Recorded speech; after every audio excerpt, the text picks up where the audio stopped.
ایک اور راوی ہیں محمد ابن اسحاق، یہ امام محمد باقر سے روایت کہتے ہیں کہ امام صاحب فرماتے ہیں کہ من لم یعرف فضل ابی بکر و عمر فقط جاہل السنہ۔ اب یہ ایک نئی بات سامنے آتی ہے کہ وہ کہتے ہیں کہ جو ابو بکر و عمر کی فضیلت کو نہیں مانتا جانتا یا اس کو نہیں جانتا، وہ جاہل السنہ ہے۔ سنت سے جاہل ہے، تو فقط جاہل اس السنہ۔ کی ذرا وضاحت فرمائیے گی، سنت سے سنت سے یہاں کیا مراد؟ کیا مراد؟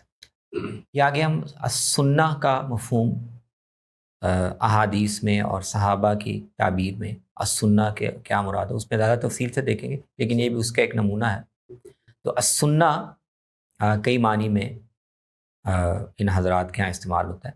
ایک مفہوم اس کا جو یہاں مراد ہے وہ ہے السنہ، یعنی دین کا، دینی تصورات کا، دینی رویوں کا وہ نمونہ جو رسول اللہ صلی اللہ علیہ وسلم نے امت کو سکھایا اور صحابہ اس کو لے کر آگے چلے۔